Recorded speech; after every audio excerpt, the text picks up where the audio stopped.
Hello, and welcome to our course, Special Operations and Emergency Medical Services. We're going to learn a lot in the course, we'll learn a lot from each other, and we're going to have a good time doing so. First, let me assure you that no medical background is needed to be successful in this course. A little bit about me as a way of introduction. My name is Brian Cyphers. I'll be your instructor for the course. I live in Winston-Salem, North Carolina. I've been in emergency medical services since 1976, and that's probably before some of you were born, and I've been a paramedic since 1981. I'm now retired and teach for American Military University / American Public University, and I also work part-time for the United States Department of Health and Human Services, specifically in the National Disaster Medical System. What this system does is respond to medical needs from disasters. So if there is a Hurricane Katrina or Hurricanes Gustav, Ike, a major earthquake in the United States, anything in which there's mass casualties, then myself, along with up to 6,000 others, will fulfill that need and respond in this special operations. And that's one example of a special operations in emergency medical services. I have a bachelor's and master's degrees in education, and I really enjoy online teaching and learning. The online teaching part gives me the flexibility to be wherever, and as long as I have my laptop with me and my air card, then I can teach a course. So it allows me to travel, and I'll be doing some of that during the course, but you'll never know it. One big advantage of online learning is that, as you know, we have students from all around the world, and that's very exciting. But online courses can be impersonal, and I'm going to try to make this course as personal as we can and develop a sense of community in the class, not only between myself and you, but between you and your fellow students. One thing is, it's really hard to teach when I can't see your faces and notice a quizzical look on your face if some topic isn't clear. So I need to rely on you to communicate with me if you do not understand something, some part of the course or statements I've made, things I've written, things like that. So please feel free to contact me via email, or you can also post an audio or video message if you're so inclined, and keep in good communication with me and your fellow students throughout the course. One way that we're going to develop a sense of community in this course is through the use of the discussion board. This is an integral part of the course, and that is going to be our primary means of communication with each other. I also promise to give you rapid feedback. If you turn in an assignment within a day or two of its due date, you're going to get your grade back, and you're going to have some feedback from me. I know in other places that I've taught, sometimes professors will wait a week, 10 days, 2 weeks, even longer before you know what your grade is and you get any inkling of how you're doing in the course. I can promise you I will not do that. Now, all of you are very interested in grading. I don't know why, but grading seems to be very, very important to you. So let's talk about the grading in the course. First of all, you come into the course with a grade of A. That's it. It's your job to maintain the grade of A. And the way you maintain the grade of A is doing everything that's asked of you in the class and doing it well. It is clearly spelled out in the course syllabus. So this first week, your job is to thoroughly read the course syllabus and understand all the course rules, the grading policies, when things are due, and things of this nature.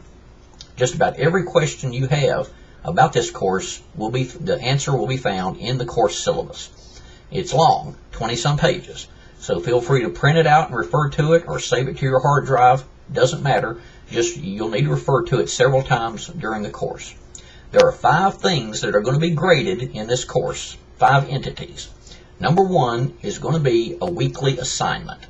You'll have 6 assignments throughout the course. Each assignment is due by midnight the following Sunday. So as you know, our classes begin on Sunday and end on Saturday night or the following Sunday, and Sunday is fine with me.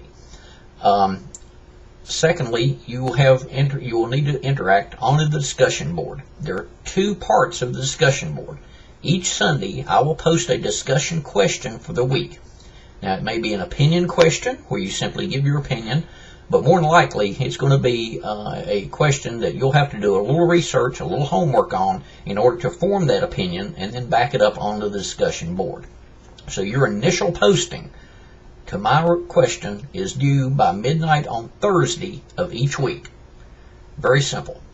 All right, following your posting, you need to reply to the postings of your fellow students. And that's why we need the due date to be on Thursday, to give people Thursday, Friday, Saturday, and Sunday to respond to you and create a sense of discussion and feedback.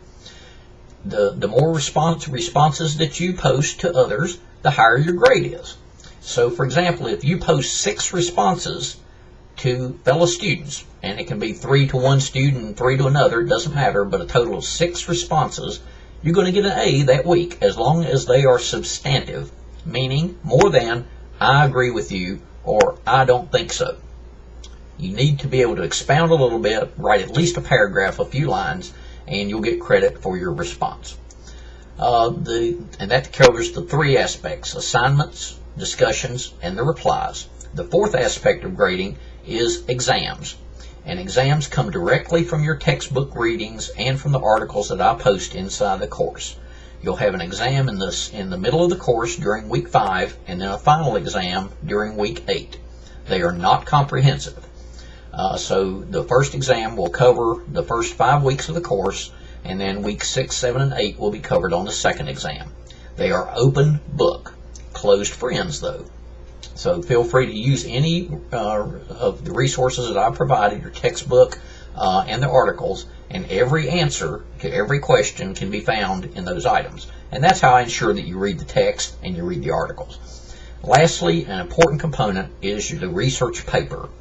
Now, when I was in your position as a student, I always dreaded writing research papers because it would have to be 14 to 15, 20 pages long, and I didn't put forth a great deal of effort into it.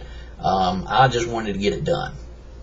And I don't want that to happen to you, because the research paper should be more than just get it done and then forget all about it for the rest of your lives. So I want it to be meaningful to you.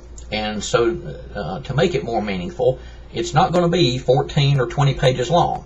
I want 5 or 6 pages of text, and that's clearly spelled in the syllabus.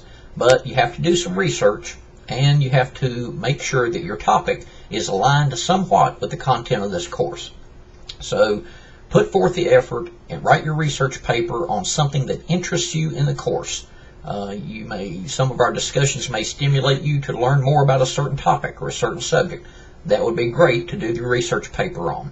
So those 5 things are how the course is graded: the assignments, the discussion responses to me, the replies to other students, the 2 exams, and the research paper. So remember, you start out with an A. It's your job to maintain it, and I will help you any way I can to do that throughout the course.